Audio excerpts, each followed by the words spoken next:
All right, welcome back to Puck Rock Rangers. I'm Stefan, this is Palmer, and we got another episode because a lot's been happening in the league lately. Let's get into it.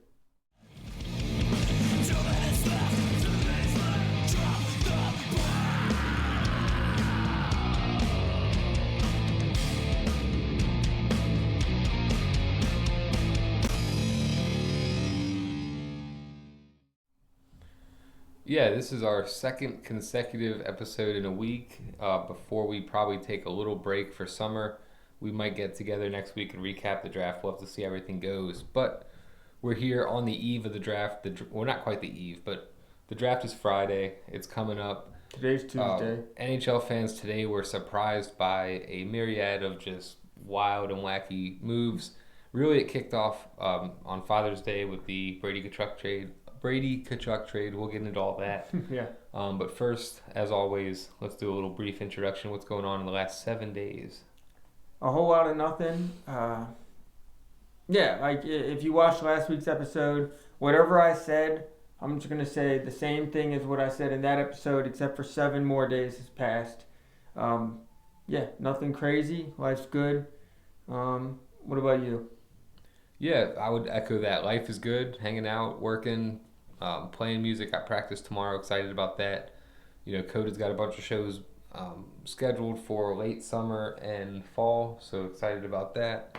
And happy about, excited about the draft. I don't trust that Drury is going to handle everything right, but it's always exciting to see new players get picked and added to the repertoire. So yeah, let's get on with the episode. We got lots to cover as far as trades, moves, free agency, starting a little earlier than usual. Usually it's very close to the draft, after the draft, around July 1st. We're getting moves, on a random Tuesday. So first and foremost, probably the big, or not well, probably. Hold on. What's Before we get into stuff around the league, let's cover the Rangers and what they've done. And then we'll get into the rest of the league. So, the Rangers have done nothing. All right, let's move on. Yeah, I was gonna say here's the Rangers segment. All right, so Brady Kachuk, and we'll get into the Rangers. Trust me, this is gonna be a short episode, but I have something to say about the Rangers. Don't worry. But Brady Kachuk, the trade that is still rocking the hockey world. By now you've heard, but I'll go over the details quickly for everyone here. The Panthers acquire Brady Kachuk from the Ottawa Senators. They got a haul. Ottawa got a haul, but the word on the street is that they should have got probably a actual player in return, not just picks. But yeah, Brady went to the Florida Panthers in exchange for 2 first-round picks in this year's draft. So the number 9 that Florida had, and 25 later in the first round. And then a second-round pick in 2027 draft, and a conditional first-round 2029. That's top 10 protected draft pick. So potentially 3 first-round picks and a second. Yeah, it's a haul. What's the odds that you can get in all 3 of those drafts? You get 3 first rounders and one of them doesn't pan out, at least. Pretty high, and they actually already traded that 9th pick to Ottawa. No, we just learned. We were just talking hot stuff about it. To Calgary. No, to San Jose. Okay, yeah, that's right. So San Jose has now acquired Eklund.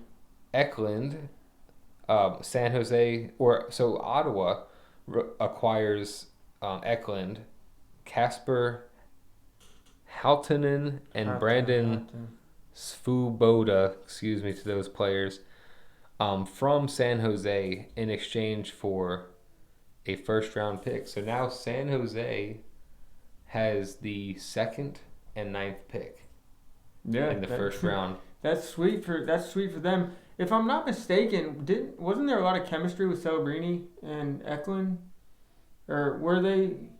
I don't know about that. I know that San Jose is a young team that just seems to be getting better and better and better. Yeah. The players are taking steps. He's no slouch. I know that much. Eklund's no slouch. Yeah. So. And for all the fortune, for all the misfortune the Rangers had in the draft, going from 3rd to the 5th pick, that luck fell right onto the San Jose Sharks, getting that 2nd pick, and now end up with a 9th pick too. So pretty crazy. The writing was on the wall with Brady. We all kind of knew it was. I heard Johnny Laz and maybe a few other people say it was the least or the worst kept secret in the NHL. We all knew he was going somewhere. The writing was on the wall. We knew he wasn't staying in Ottawa. I don't think any of us knew how soon or to the Panthers or any of that because we're not insiders. So what were your initial thoughts when this hit you on your Father's Day? Happy Father's Day, by the way. Happy Father's Day to you as well. I mean, just with the whole Canadian American international rivalry going on, it just makes sense that Brady and Matthew Tkachuk were pretty much the face of. Right now they're the face of American hockey.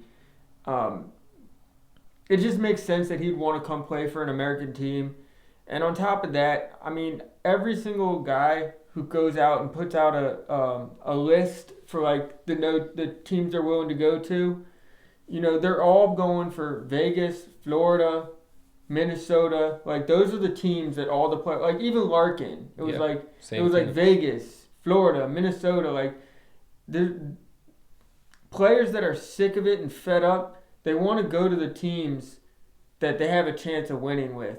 So it just so happened to be that he went to the team with his brother. It's not a fair roster. They are an absolute unit. Now, do you take him at face value, what he said on his pod earlier, that he would have picked Florida regardless of Matthew? Yeah, I absolutely believe that. I mean, you got to think, guys around the league, they talk. And, there's friends league-wide. And they're going out talking to their friends, hey, I know you played for the Rangers. What's it like? Is it all right? Is it a good deal? Oh, for sure. And the players on the Rangers are like, dude, do not come here. Don't come here. Do not come. Don't not to get political, but Kamala Harris, do not come. I don't remember saying that. I don't know. Anyway, it's just they talk. They know where they will go. They know where they're not willing to go. And it seems like Vegas and Florida are the two hottest commodities right now for places to land. Yeah, and you're seeing brothers get together in the NHL. Yeah, it was considered a huge miss last season when Detroit, when New Jersey was not in more on Quinny. It's one of those things. It would be nice. It'd be nice to see the Rangers making more moves. They've definitely sat on their hands during this little frenzy we're in. But you're seeing players pick their own destiny more so than in the past. It's almost reminiscent of what you see in the NBA, and it's not new there. It's been going on for a while where players are gonna, they're less likely to stick it out with a team, for 6, 7, 10 seasons if there's no direction, if there's no winning. Look at Jack Eichel. Jack Eichel was drafted by Buffalo. He gave him a shot. They weren't interested in winning when he was there or couldn't figure out winning. He went somewhere and won a cup. Mitch Marner came damn close to doing that this year. Keandre Miller left a bullshit-ass franchise, goes to a franchise that is serious and cares about winning and has a culture, and boom, wins a cup. So you're going to see more and more of that. Brady's not... I'm not going to say Brady's not stupid. I don't think he's the sharpest knife in the drawer, but he's not a dumb guy. We can joke about him being a big oaf. Look, and he's got smart people looking out for him, regardless of how smart he is. So he knew it was a good decision. Why wouldn't you want to go play with your brother? Yeah. And why wouldn't you want to go play with a team that has won 2 cups already, is going to get Barkov back. They're going to be a completely different team as far as production and wins this season. And they were injury riddled all season. Yeah, all season they could not beat the injury bug. No, and they're back. They're going to be right back. They're going to be right back in it. I have no doubt in my mind that they're going to be one of the teams to beat. I don't know. It'd be like, I imagine, like, if I still played hockey and you still played hockey and we had a chance to be on the same team, I'd be like, I'm taking it. Yeah, like, for sure. It would be fun. Well, and actually, another move I wanted to touch on briefly is the Panthers have been quite busy, because they also acquired, they sent Seattle Kraken forward Mackie Samoskevich, who, on a loaded Florida team was a third or fourth liner, but on other teams, like that's a guy that, he grew up around New York. Grew up a Rangers fan. A lot of people were thinking the Rangers would be in on him, and it's just another move that happens that you're like, why weren't we on a 23-year-old kid? We probably could have popped him. I mean, on this top six, a pulse, warm body would fit. So I don't understand why we weren't in on that, and it just seems, today's been torturous. Like shout out Hot Stuff. Our boy Hot Stuff's keeping us abreast of all the trades and all the situations going on, and almost like I wonder. I'd have to ask him. Like at some point, because of the way I was reacting, was he just fucking with me? But I'm like, here we are, move after move, and I don't mean to make everything about the Rangers, because the Rangers can't be in on every player, but everything that happens, it seems lately, is flying in the face of the Rangers, and there's so much talk about Trocheck. They held on to him through the trade deadline. Now Dylan Larkin is he might have been the first guy on that list for free agents or people willing to go. Larkin said he's wanting to move. That really bumps Trocheck's stock down. Yeah, everything has. I mean, you're not even hearing whispers. On a crazy-ass Tuesday where moves were coming out of nowhere, you're not even hearing murmurs. And I said Kadri, but I meant Kyrou. Jordan Kyrou. Kyrou. Yeah, Kyrou goes to another move that affects us in the Metro. Jordan Kyrou. Goes to the Blue Jackets, right? No, from the Blues to the Capitals. Oh, that's right. Oh my, yeah. The Blue Jackets, their big move was Matthew Nyes, big forward from the Toronto Maple Leafs, in exchange for Zach Werenski. That's a pretty big trade, man. Yeah, that's a huge trade, because Werenski did he win the Norris this year? He did win the Norris. So he just won the Norris, and the fact that the Blue Jackets were willing to come off of that, I mean, I don't care how you slice it. That's a loss. That's a loss for the Blue Jackets. That's the Zach. It's funny. This is the NHL trade tracker, and the Zach Werenski trade is not on there yet. Yeah, that sucks. But that was from what I remember. I think it was a straight up, right? Or was there pieces in that? I can't remember, but it doesn't matter if there's pieces. You got a bona fide. It doesn't matter. Were there pieces in it? It doesn't matter.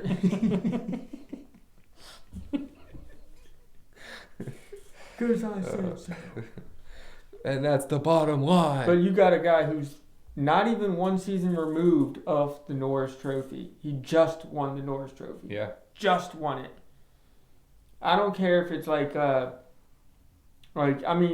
it could be pretty much the number one player on probably 15 out of the 32 teams, and you're still taking a loss in that situation. It's crazy. We're seeing all these moves go on, and we're the fan base that got a letter saying that we're going to be retooling. and it's like that. You ever heard that band Infest? Where's the unity? Where's the fucking retool? I mean, we got, and you know what? We have a lot of draft. We have a lot of draft capital, and we have a lot of cap space. So I mean, there is room for things to happen, but at this point, I'm not confident that it's gonna happen. All the big pieces are getting claimed before we even get a sniff. Yeah, we're gonna end up giving, like Mason Marchment's like okay player, but we're gonna end up paying someone like that a haul, because it's all that's gonna be left. It's gonna be like like when you're at the end of a yard, end of a sale or something, you're just grabbing shit that you probably don't need, but you're just trying to cash in.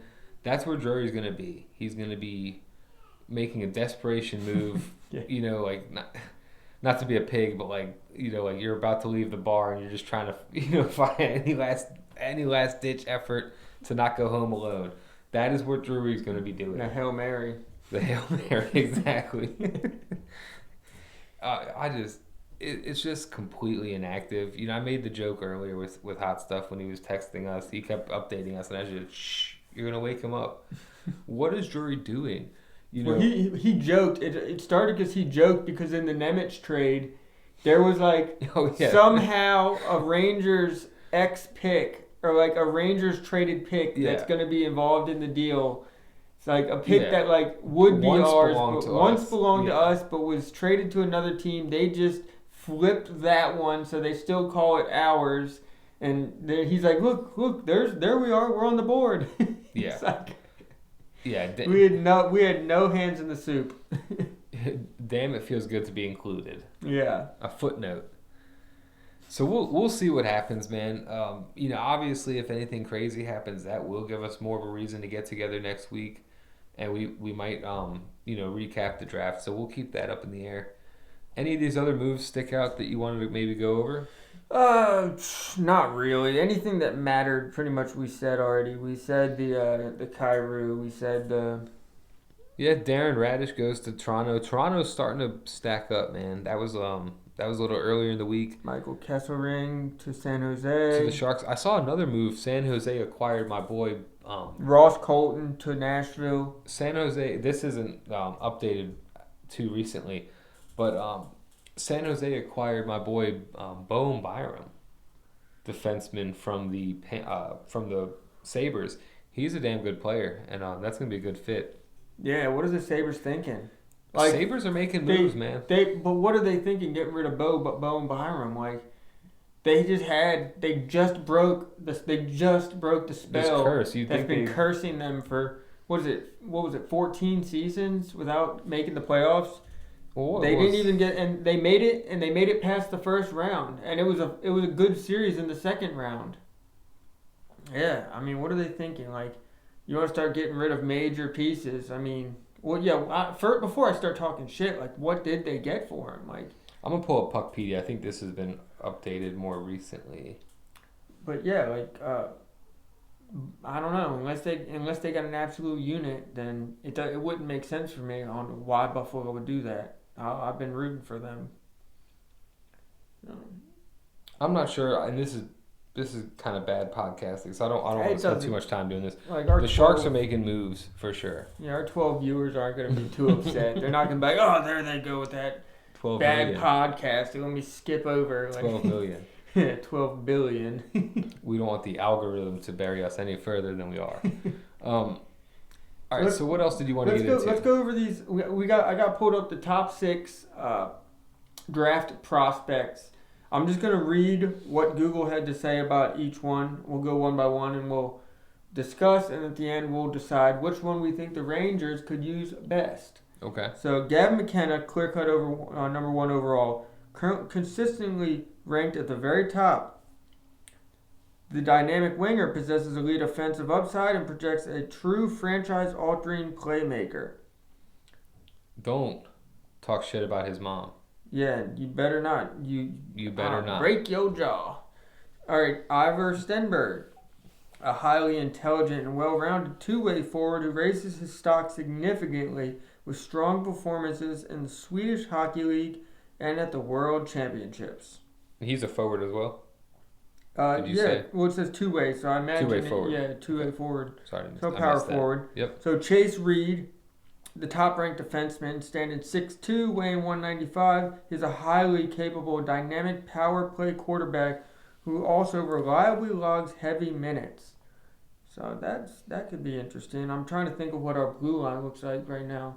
I mean, all of our line, everything needs help. But Caleb Malhotra, a massive riser throughout the 25-26 season, known for his elite vision, playmaking, and improved two-way center play. That could be interesting with Laffy?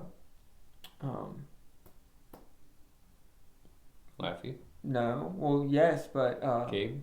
Perreault. Because, but then again, you don't want two playmakers. You want a certified goal scorer. All right. Carson Carrolls, an offensively gifted left shot defenseman with great size who excels at creating scoring chances from the blue line. So we got a gifted offensive defenseman, and then Viggo Bjork. Yeah, Viggo Bjork. Viggo Bjork. Ugh.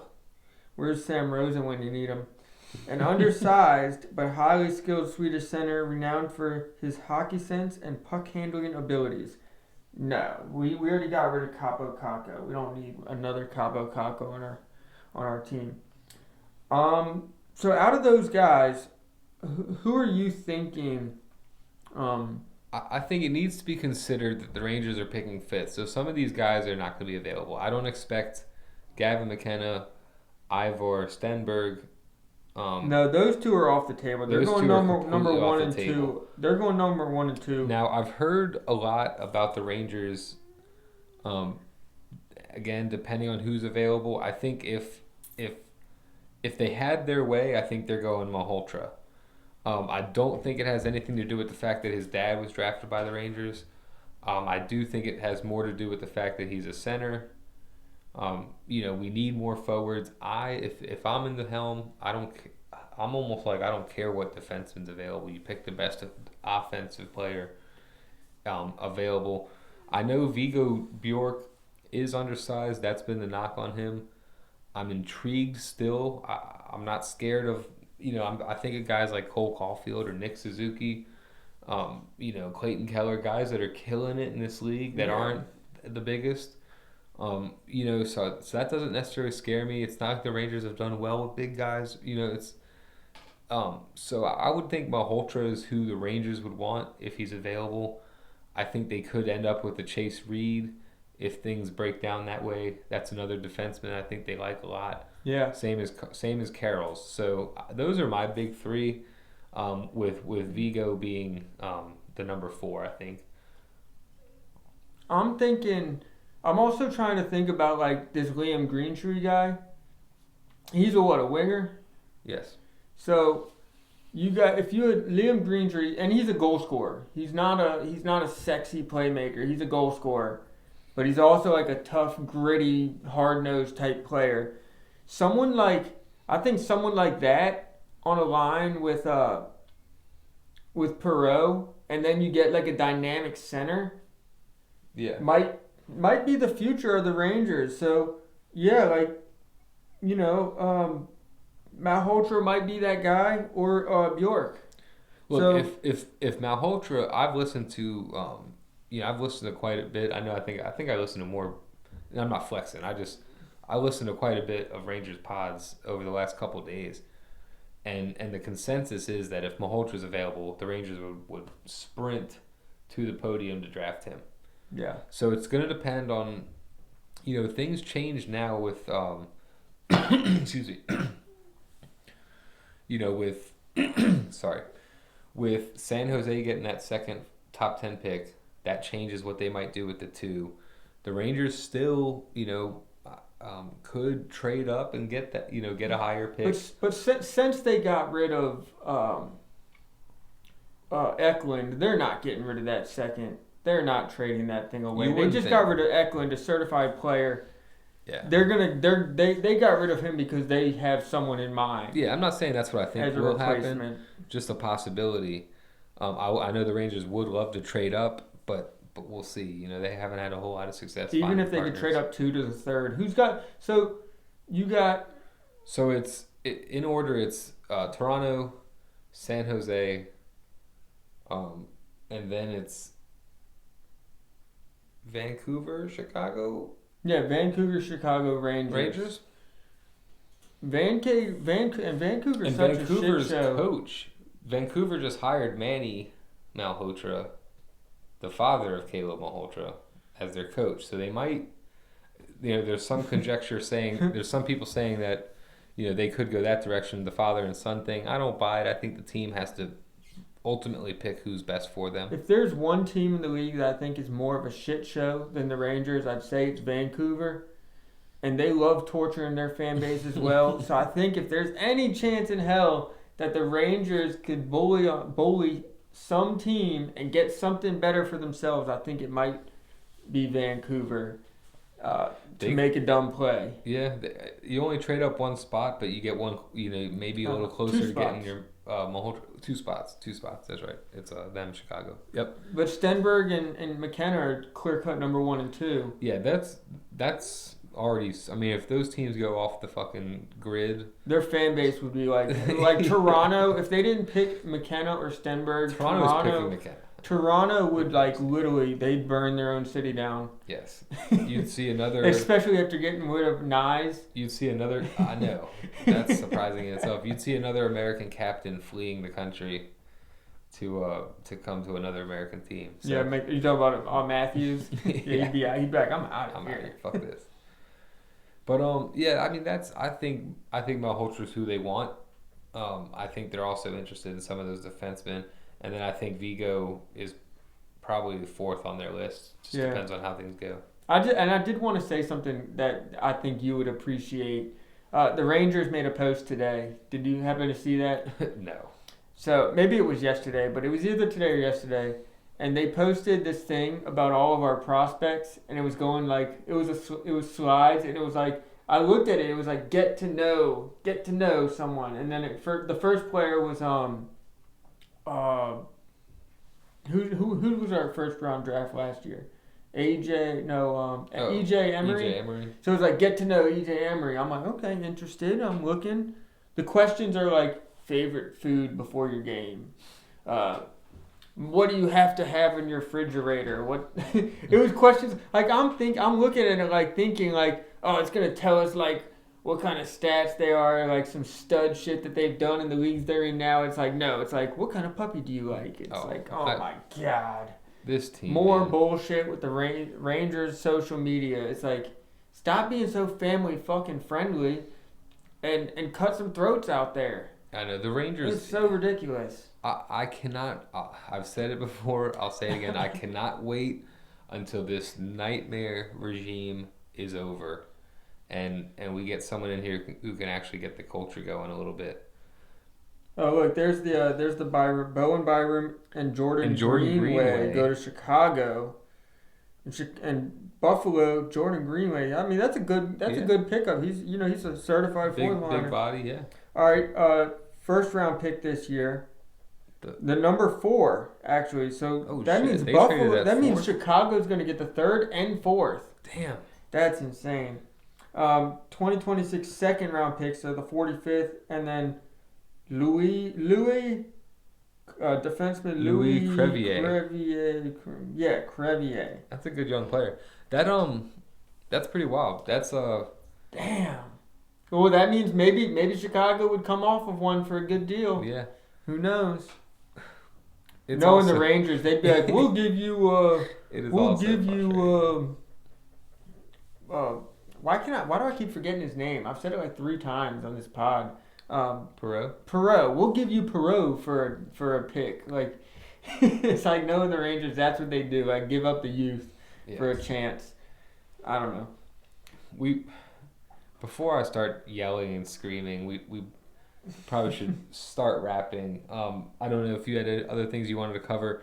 I did see that that career shithead Mike Babcock is officially hired. Yeah. Thus making the Edmonton Oilers my least favorite team in the West.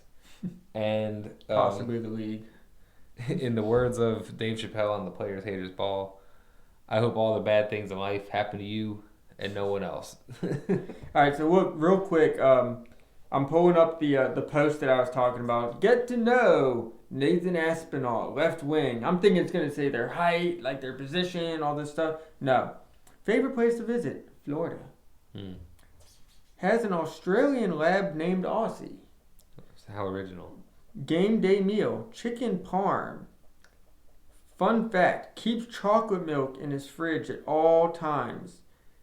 And favorite quote, trust the process. Trust the process. It's just like all, and then even Liam Greenshire, I'm like, oh hell yeah, he's missing teeth, he's a real roughneck. Favorite sport, golf. Like, come on, like, I don't give a shit about these players' personal lives. It's just so annoying. Did you know 31 teams allow fans to their practice facility. The Rangers don't? 31 teams. I fucking can't stand this organization. What else? What else hockey news is going on? How can we pick it up a bit? I'm sorry. I don't try to come on here. Dude, it is such bullshit. It's such a and there's no light at the end of the tunnel. It isn't, and it's just the culture is disgusting. It reminds me of politics. They just lie to you, and there's nothing you can do. Yeah, you just gotta sit there and suck it up and wait 4 years for the next GM. It's awful, dude. It's just such bullshit, man. And we don't even have anything to do with who becomes the next GM. And at least they're voting their own salaries. And we don't even hear from the guy. We don't even get statements. Nothing. You get a letter and then like shitty social media, a Zoom call that's not even made public. I told Stefan, and I was screaming from the mountaintops, I will never turn my back on this team because the team goes beyond Dolan and goes beyond Drury. And it's the team I grew up loving, and that won't change. But I will 100% be watching other teams. Top two that you'll be watching, you think? Top two, for sure, I'll be watching the Sharks. I'm going to put the Sharks and Ducks. I'm going to squeeze in 3 here on you. Sharks and Ducks, and as far as the East Coast teams, I really want to see what's going on in Philly. I like what they're building, and Buffalo. So I'm going to squeeze in 4 on you. I'm going to say, I'm just going to keep it with... Buffalo, essentially squeezed in 4. I'm going to say Buffalo, Anaheim, and I'm also going to keep my eye on the Wild, just because I've always had an interest in the Wild. So. Yep, that's good. All right, well, you got anything else, man? Are we ready to wrap this thing up? I'm ready to wrap and scream into my pillow. All right, well, that's it. Please follow, like, subscribe, do all that good stuff. And with that being said, forever hold your peace. Yep, till next time. All right, take care, guys.